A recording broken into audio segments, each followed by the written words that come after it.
My name is Susie Pappas, and today is April 30th, 2018, and I'm interviewing Diane Klein at the Max M. Fisher Federation Building in Bloomfield Hills, Michigan. This interview is being recorded as part of the Women in Leadership Oral History Project. Do you give permission to Leonard N. Simon's Jewish Community Archives to publish, duplicate, or otherwise use this recording for educational purposes or for use as deemed appropriate by the archives? I do.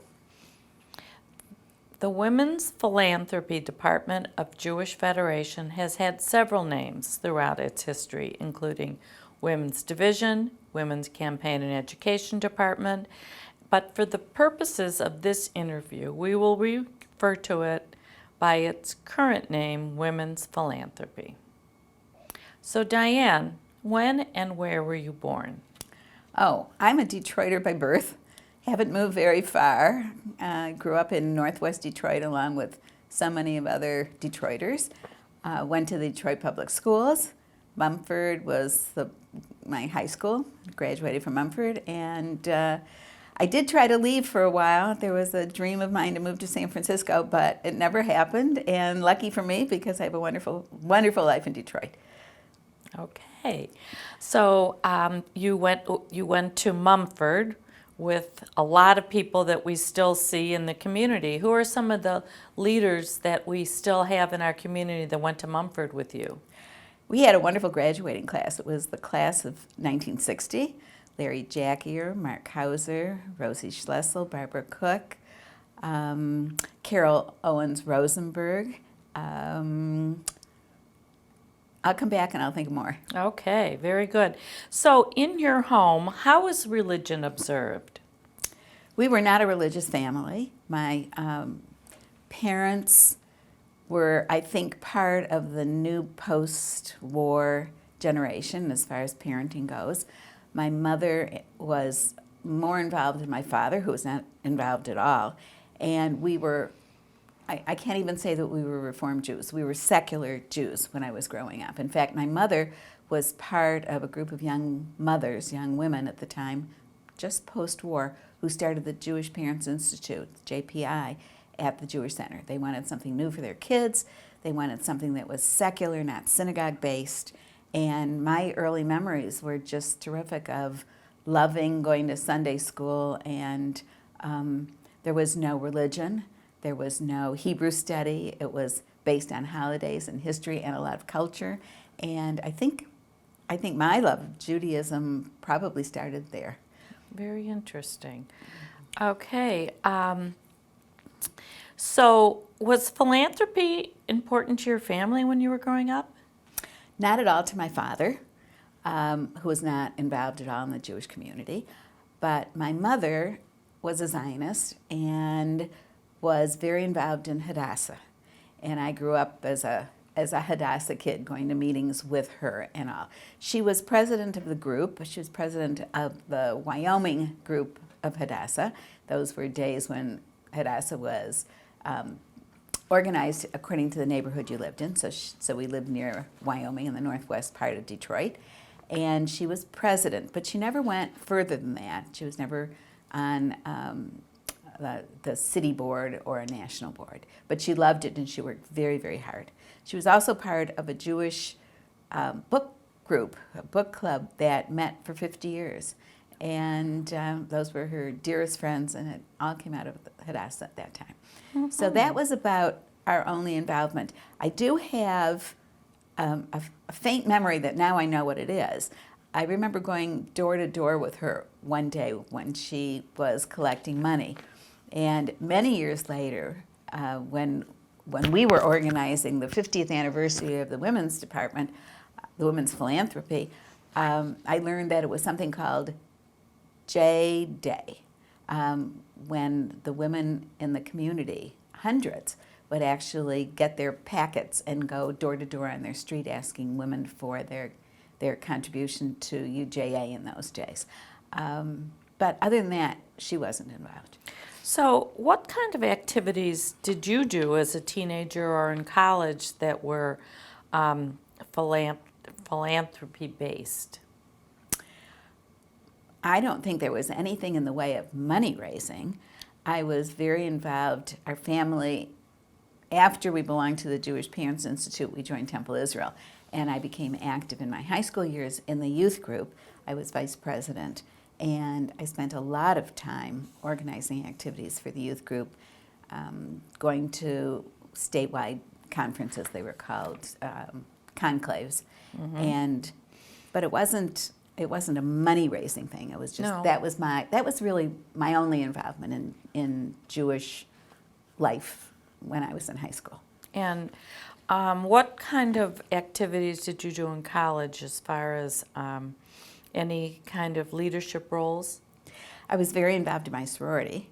I was Rush chairman. What sorority was that? It was D Phi E, Delta Phi Epsilon. And where did you go to college? I went to the University of Michigan. I got Okay. my master's degree and my bachelor's degree there.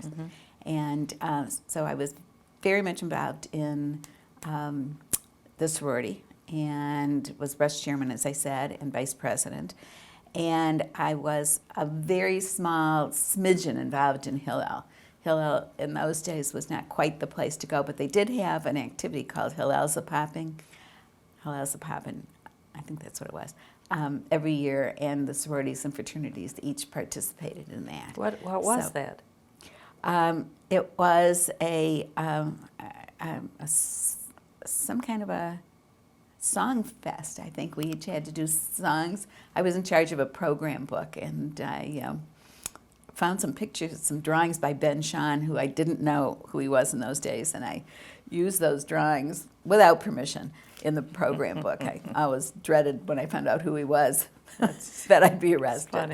Funny. But that was it, and there was really no Jewish involvement as far as campus goes. At the same time, I was a counselor for 4 years at Tamarack, the Fresh Air Society. And those were the last 2 years of my high school summers and the first 2 years of college.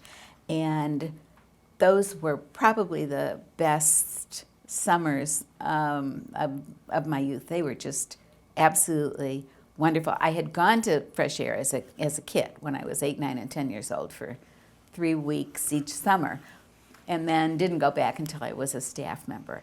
So those were absolutely great summers. I think I did most of my growing up at camp, being responsible for kids and programming and learning to work with an absolutely incredible group of staff and counselors. That's interesting. I Okay. even got to be a supervisor, which was a dream of mine when I was So 16. Tamarack was always something that's been important to you through the years. So important that being a camper and a counselor, and then I spent 20 years as a member of the board. Right. And was a vice president of Tamarack and have been supportive ever since. My kids have gone there and my grandchildren, and so it's been a very important part of our lives. So camping, you think camping's important in Jewish life? I think Jewish camping and Jewish day school, but that may not be for everybody, but Jewish camping is really incredibly important. I think that we as a community should give every child that we can possibly encourage to go to a Jewish camp that opportunity. So let's go back to you graduated from college. Did you become involved in Federation at that time, or when did you, and how did it happen that you became involved in Federation? I came back to Detroit after I graduated and started teaching in the Detroit public schools and then moved to the Southfield schools. I was teaching, not at all involved in Jewish life. I was involved in my work and working on my master's degree at the time. And I started dating my late husband, Emery Klein.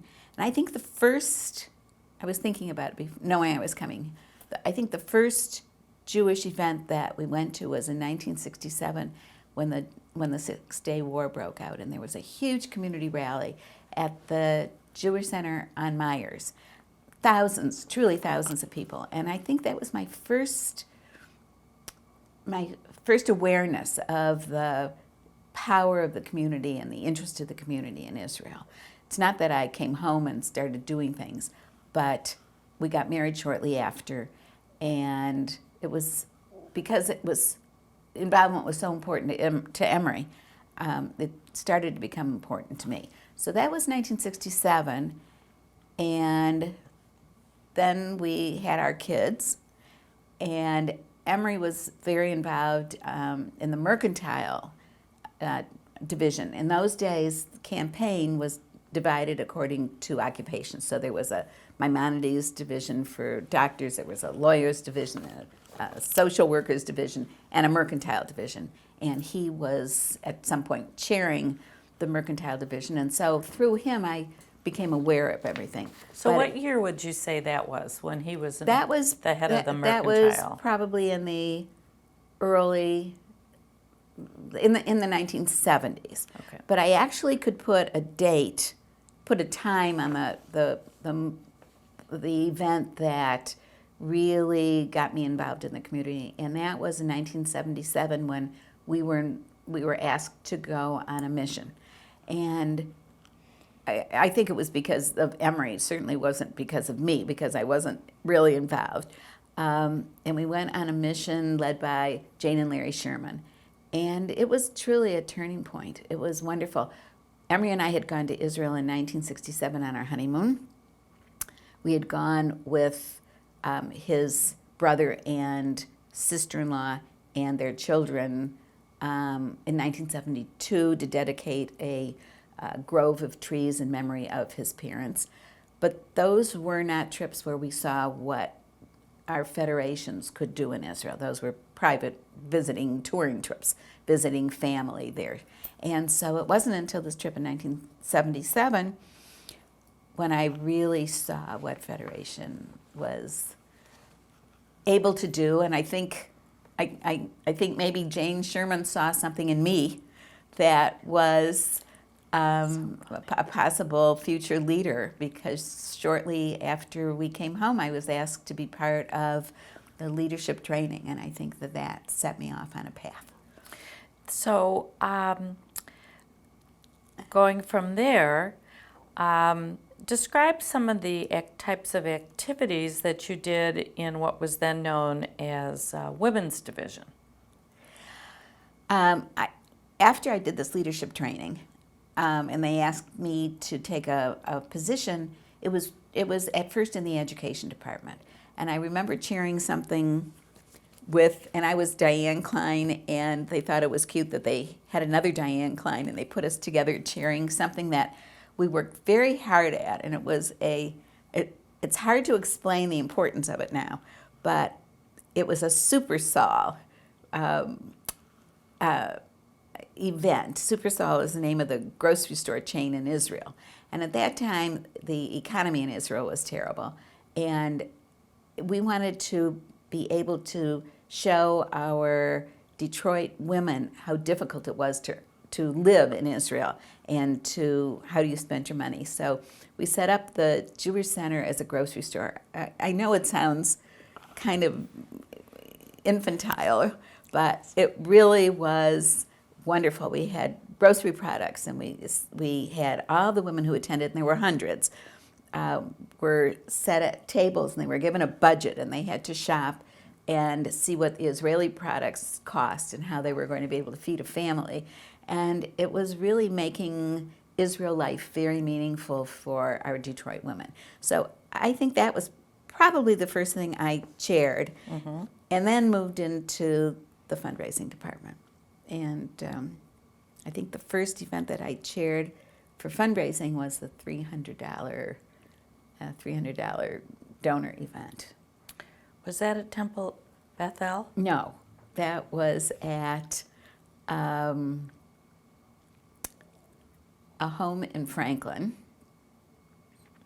and it was in the winter. We didn't have to worry about avoiding the winter months because we didn't have so many women that went south for the winter.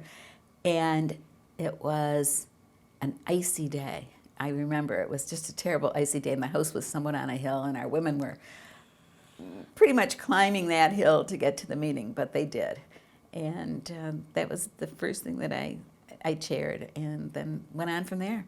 So let's just backtrack just a little bit and talk about your husband, and the involvement. You mentioned a little bit that Emery was involved in Federation, but do you want to talk a little bit about how you as a husband and wife were involved in Federation, and how Emery was involved himself a little bit?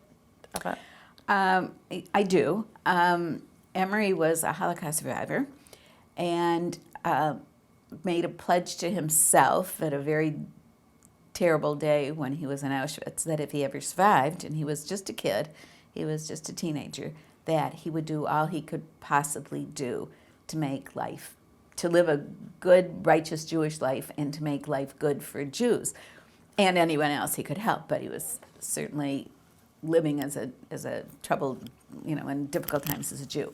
So anything he could possibly do and anything he was possibly asked to do, he did. And so he served on a multitude of Jewish agencies. He was president of Hebrew Free Loan. He was also on the board of Jewish Family Service. He was General campaign chair. He was chair. He was the campaign chair for Federation in the middle '80s. I once had a list of everything he was involved in.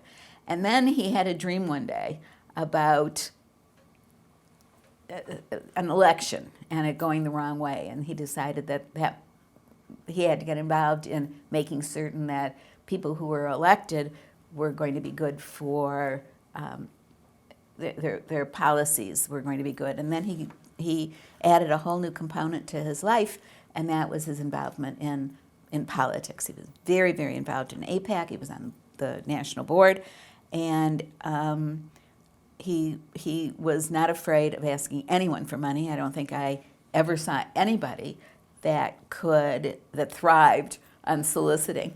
And he just collected hundreds of thousands of dollars for candidates who were running for Senate or the House nationally, not just in Michigan.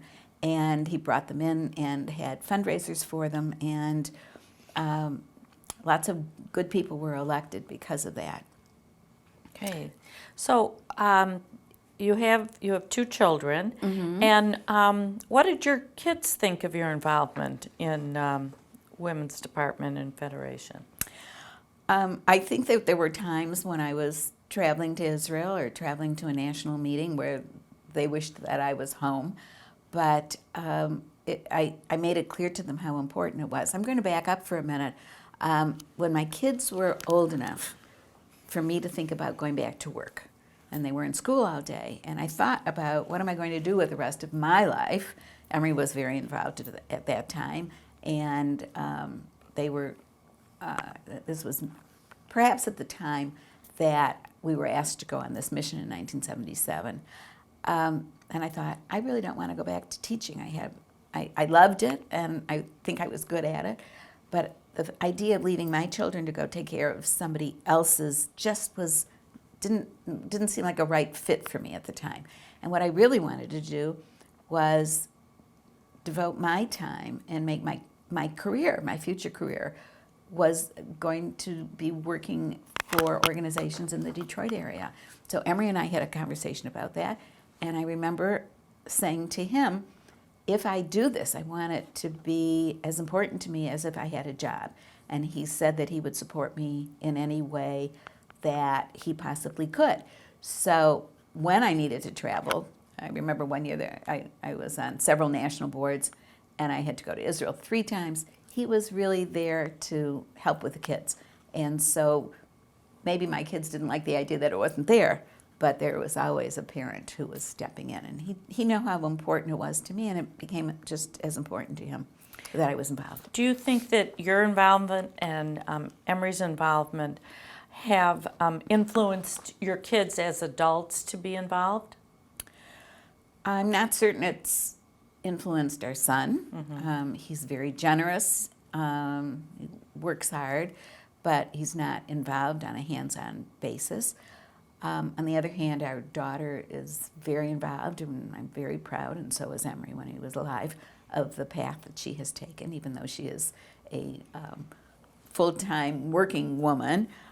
She has taken on responsibility. She serves on the Hebrew Free Loan Board. She serves on the Hadassah Board. She's on the Fresh Air Board. And she's on the Women's Philanthropy Board. And she chairs what she can. She's Right. a powerhouse. And Okay, so let's talk about traditionally, women's department had kind of two divisions. They had an education division and a campaign division. Mm-hmm. And do you think that was important? And if so, why? And did you? Well, you said that you did both, but did you think that was a good way for women's department to be handled with the two different divisions? I think it was important. I'm not sure that it was so totally separate as you're explaining it. Mm-hmm. I also think that there was also the division between women's philanthropy, and then we had the business and professional area too. Mm-hmm. And those were almost more separate because of the necessity of catering to women who were working. I think that our feeling in all of our planning was that we were perhaps more able to get women involved through an educational event than inviting them right away to be part of the fundraising. And so I think we put a lot of early effort. I think when I was president and in the years that I was chairing things, I think that we had more staff that was allocated to educational events. And I think we just felt that education events were very, very important because it was a venue for women to come. Not everybody was going to go on a mission to Israel and get hooked at that point, but they might come through the door to an educational program. So, what positions? You said that you did some campaign positions, but what really inspired you to work your way up to the presidency? I'm not certain I worked my way up to the presidency. It certainly was not an aspiration of mine. Maybe other people decide that that's what they want to do, and they maneuver or they work. I'm not saying maneuver in a bad way, but they have that as a goal. After I went on the mission and I took the leadership course and I chaired a couple of things, I took a detour because at the same time that I was involved in this early stage of my involvement with Federation, I had also become involved in Hadassah. My mother had given me a membership when I was pregnant with my first child, and I went to a meeting and met some other young women, and we started a young women's group. And that was probably 1971. And so I became president of that young women's group and chaired many, many, many activities for Hadassah, and then found myself as president of the Detroit chapter of Hadassah from 1983 to 1986. So I had stepped away from Federation for that little bit of time. Actually, it was, at some point it was parallel, and then when I really got involved in Hadassah, I took a little break from Federation. And then I was done with being president of Hadassah in 1986, though I was still on the National Hadassah Board and still involved. And I remember Doreen Hermelin calling and asking me if I would have lunch with her, which I did, and she asked me if I would be if I would take the position as the associate campaign chair. And I was surprised. I thought, wow, I haven't been real involved in the last few years. And I talked to Emery because I knew what this meant as far as work and the commitment, and he encouraged me. It was something I wanted to do.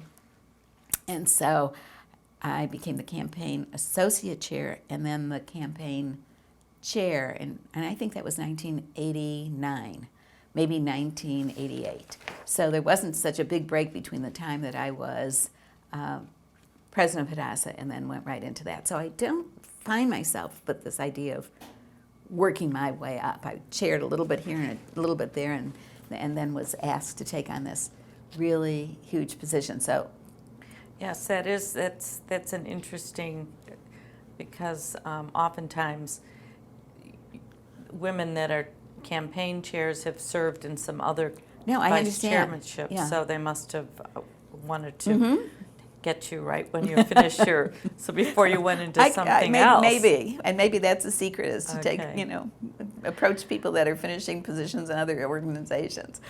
So what do you remember about first being campaign chair? Who were the women that you worked with, and do you remember how the campaign worked? I do. It was a time when, we're talking, even though it doesn't seem so long ago, it's 30 years ago, but that goes really fast. Am I right? Yeah. Yes, 30. Well, you 30 were years president ago. in 1991, so Right. you were campaign chair. So like it's in the end 89, 90. So- yeah, maybe 88. 20. Yeah. Yeah, so it's really 30 years ago. But the situation for women was very different in those days, because not everyone had a career, not everyone wanted to work full time. And so we had a lot of volunteers. I mean, we really did have an abundance of women who wanted to work. I think maybe other organizations may have been finding at the time volunteers starting to move away into other fields. But Federation, we were lucky. We still had a lot. And we were lucky because we had a lot of activities. When I was campaign chair, believe it or not, we had 8 fundraisers, 8 actual fundraisers. Tell us we had about those. 5 fundraisers in the women's philanthropy, and 3 fundraisers in business and professional, which was a real viable group at that time. And each one had a pyramid with chairs and workers and worker training and reporting days and meeting to find your speakers and your houses and your invitations. And it was a huge amount of work. Now, at the time, we also had a lot of staff. Do you remember who were some of the staff people? Like, who was your women's exec? Do you remember? Who was the head of the? Yeah. It was Sally Krugel I worked with. Right. And but it was a lot of. I mean, there were a lot of chairs and a lot of associate chairs and a lot of workers and a lot of worker training people, and it was just. I can't even tell you how many people. And then we would have this. I remember having to buy a lot of clothes because there were five in the daytime and 3 at night, and that we had to look presentable. But it was. Do you remember where some of these, where did they hold these events at the Federation building, or where would they hold the events? We would hold them at homes if we could possibly get a home, because we were dividing them in, we had so many of them, they weren't unmanageable. And we had some wonderful hostesses who let us use their homes. And they were elegant and they were wonderful, and I think women really enjoyed coming to them. I remember the first one that I ever went to was, I didn't know Joanne Zuroff, but it was at her home, and Dulcie Rosenfeld was the president. And I was floored at the commitment that women made. In those days, when I first got involved, and certainly when I was president, we announced gifts. So we called the names of the women who were in attendance, and they stood up and they proudly and with no hesitation in those days said what they were giving and what they were increasing. In fact, I will never forget that one of our daytime events, one of our fundraising events, I don't remember what level of giving it was, we asked the first few women whose names were going to be called to announce their gifts as an increase. What we meant was, we wanted a woman to say, I'd like to increase my gift by 10% to $400. What that first woman heard was that she should announce that she's increasing her gift. So when we called her name, she said, "I'm increasing my gift." And so that's all that the whole room had to hear. Every single woman said, "I'm increasing my gift. I'm increasing my gift." That was not a very good fundraiser. But other than that, having these events in homes was warm and wonderful, and people enjoyed coming to those. Now, for the ones who were giving gift that was under that level, we did phone-a-thons. We had women here who were calling, hundreds of women every single day. We did it for a week at a time, and we had more workers than phones, and we trained them, and it was a very effective way, at least once a year, to reach a donor and say, we thank you for your gift, and we're calling for, certainly it was a longer spiel than that, we're calling for this year's gift, and we would hope that you might consider an increase. I think times have changed. Women aren't home. It's hard to reach people, and so that is not as effective as it once was. But we had a wonderful, we were known throughout the country for our effectiveness. Yeah, so that was as campaign chair. Can you describe your duties as president, and how did you differentiate that from being campaign chair?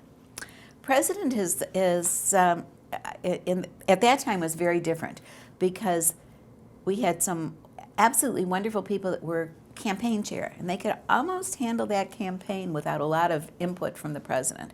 So the president was able then to spend her time and her efforts on the non-campaign events, the encouraging younger women to be involved, and the educational things that we were doing, and the training things that we were doing, and the outreach events. And I was particularly lucky, because the time I was president, it was a benefit to me, was the time of the first Detroit Miracle Mission, where Federation took 1,300 people and had this most incredible, memorable time in Israel. Emery and I were bus captains, as were, I think there were 20 buses. So we had a group of, I'm just taking a little detour as I remember. I know, that's important. We took a group of people who had never been to Israel, and I always thought, next to your own first trip to Israel, the next best thing is to go with people who've never been to Israel. And so we had a wonderful time with our bus, and that was incredible. But as the president of the Women's Philanthropy, it wasn't called that then. Well, you can call it whatever the it was. Women's Division. Right. I may slip backwards into that. Of course. Because I was president, I was given leadership roles on that mission. And I will remember always standing in front of the 1,300 people who were on the steps in the old city, and looking out at the sea of white T-shirts that everyone was wearing with Miracle Mission on them, and the hats, and introducing a speaker. And it was an awesome, truly wonderful opportunity. When we came back, it was the spring of 1993, and I was finishing up my presidency. And in those days, we used to have a very wonderful end-of-the-year luncheon where we installed our new officers, and we gave end-of-the-year reports. And again, I was lucky, it was fortuitous for me. I was the outgoing president, and we decided that we would invite all the women who had been on the Miracle Mission to come. And we sent out special invitations to them, and we had 700 women at that event. And it was wonderful. It was almost like a reunion for them. We sat them at the tables that they were on their bus tables. And I remember standing in front of all of them and giving my end of the year, going out of office speech, and it was good. Wow. Okay. So, who were your mentors within Women's Division Department? Who, and why were they your mentors?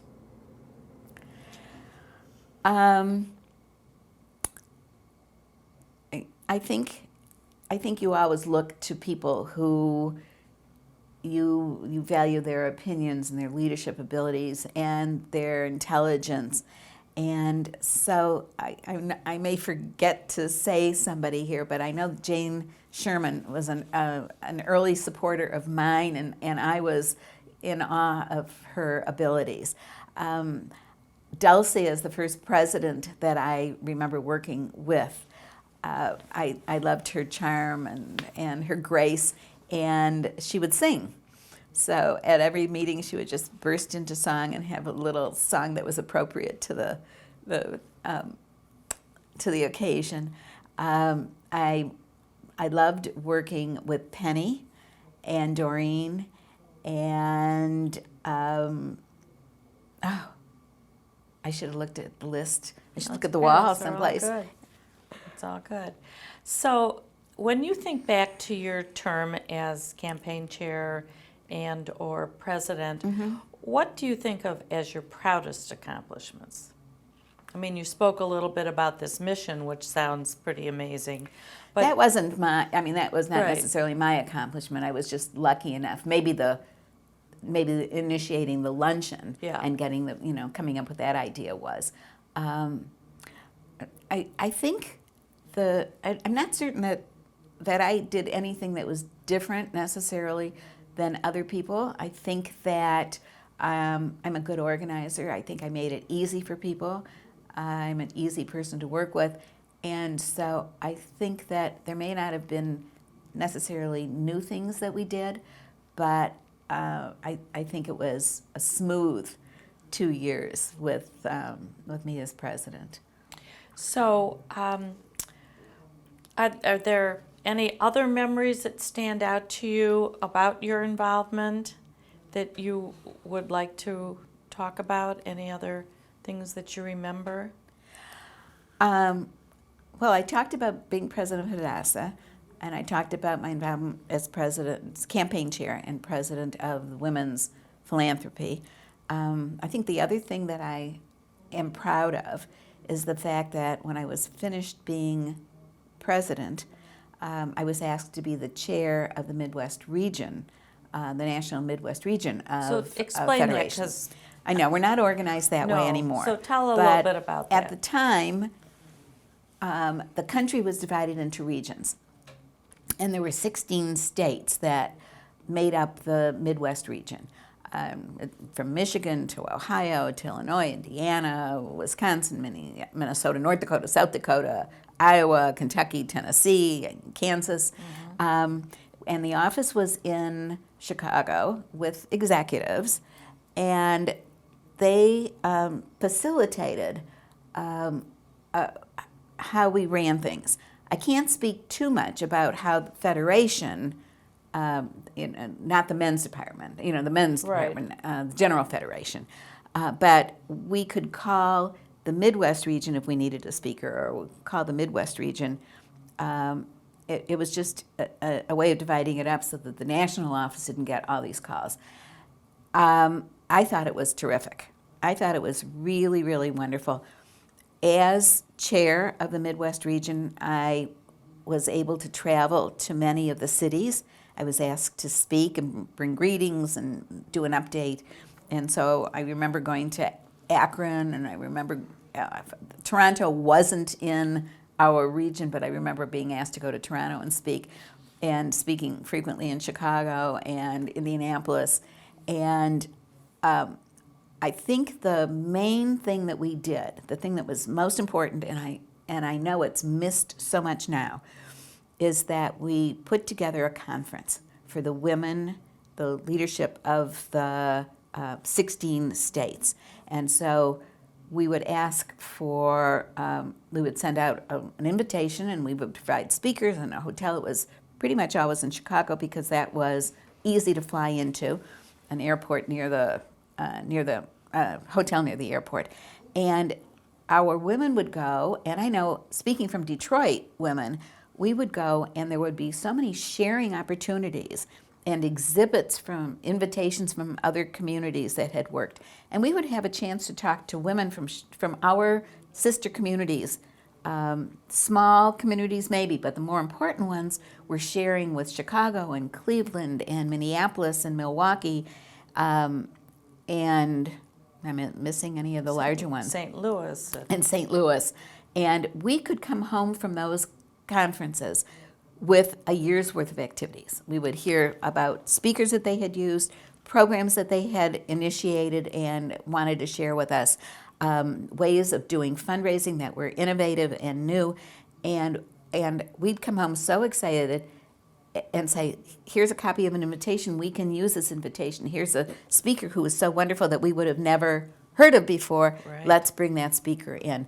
And then the other part of that was the camaraderie, that we could send 15 women from Detroit to go. And it certainly didn't compare to a mission to Israel, but it was a little mini time to get together in a hotel room and giggle in the middle of, in the middle of the afternoon or at evening, and share a meal and make friends with women who were your counterparts in all these other parts of the Midwest. We in the Midwest have a certain... So that brings me to another thing that you did not talk about that's kind of interesting that we don't do anymore. Even just the camaraderie among the board members of Women's Division and some of the things that we did that brought our board members together. We used to go to Tamarack, and we would have a retreat, a two-day retreat, and laugh and plan and have speakers, and they were wonderful. The world seems to have, the world of women seems to have changed, and I'm not certain. I can't even know that, think that maybe it's been tried, or maybe the idea has been tossed around the last couple of years. Our women have children later. They work. I don't know how successful it would be to get women to leave even for just 2 days and go to Tamarack. It would be wonderful, I think. Well, that brings back one of my questions about how has women's philanthropy changed. But I want to go back just a minute. How in your time did Women's Division or Women's Department interact with General Campaign? Not very much. We really weren't. I have to say, it's not that we didn't try. We were busy on our own, so it wasn't that we were lacking any involvement. But there was a time. Oh, I should have brought it. There's a little statuette of a guy holding a briefcase. And for a couple of years, while I was campaign chair, they were doing a contest to see which of these divisions, mercantile or Maimonides or women's, could get early money in. And we won it for 2 years. Mm-hmm. Only because our campaign in the women's department, in the women's philanthropy, started early. So we had our larger money divisions, but we had those fundraisings earlier than the general campaign started. So it was kind of natural that we would win. So after 2 years of us winning, they eliminated that award because nobody else was going to win it except the women's division. It was hard. We would have women that had chaired fundraising events and fundraising divisions, and they were superb and they were wonderful, and we wanted them to have positions in the general campaign or in federation, and it wasn't often that they were picked up. Some were, but not as many. They could be workers, but that avenue wasn't as open as it is now. Do you feel that Federation did and does value women's philanthropy as within now? Federation? I think they do. No, in your time. I think they had to value the money that came in. Certainly it was millions of dollars that might not have come in. I don't think the husbands would have added what a wife was giving to their gift when they made it if the women's philanthropy hadn't existed. So I think that certainly the money was valued. I'm not certain that Federation's leaders at the time were aware of how hard we were working. Really, how hard we were working. Well, that kind of brings me to another question. The whole concept of women having their own campaign and a women's gift. Mm-hmm. How did that How was that accepted when you were campaign chair and president, a women's gift? I think it was, I think we did a good job of educating our women. We always said to them that women needed to make a gift in their own name. They needed to set an example in their household. Their children needed to see that they were valued, and then they needed to be counted in the Jewish population. I think women, it was the beginning of women going back to work. I think they had income, and I think and that's why we started the B&P and kept that going for a while. I think it was, well, I mean, I think Federation, as I say, appreciated the money, and it was a lot of it. It was millions of dollars came in from the women. Did you find that women would say that they couldn't give their own gift, or that they had to discuss it with their husbands, or how did that work? They definitely said that. I had to discuss my gift with my husband. At the time, I wasn't working. I didn't have my own income, and so it was a conversation that the two of us had when we would sit down and say, "This is what we'd like to give to Federation. This much, how much will be in my name, and how much would be in Emery's name." And that was important. And I'm sure that conversation took place in most households where a woman didn't have her own income but wanted to make a meaningful gift in her own name. So what would you tell young women about the benefits of participating in women's philanthropy? Oh, there are many. There really are. It's been such an important part of my life. My dearest friends, look at you, Susie, share days with me when we meet and we do good work, and then we have a friendship that lasts forever and ever and ever. So the friendships are absolutely wonderful. The opportunity to be a leader, the opportunity to be creative, the opportunity to do good is right there staring at you in the face, and you just have to grab it. The growth, the incredibly intelligent and wonderful people that you meet, the speakers that you hear, the travel you're able to do. I understand if a woman wants to work, has to work, chooses to, but even those women, I would hope, would find a small place in their life to make life better for Jews here in Detroit and around the world. I think it's an obligation. So what are your hopes for women's philanthropy in the future? I would hope that it would continue to strong and healthy. I would hope that there would be no dearth of leadership, that women would be encouraged to take leadership positions and work as hard as I did and that the leaders that worked with me did. I would hope that they would find satisfaction. I would hope that they don't get siphoned off. That's something else I wanted to talk about. That there are so many places to give your volunteer time.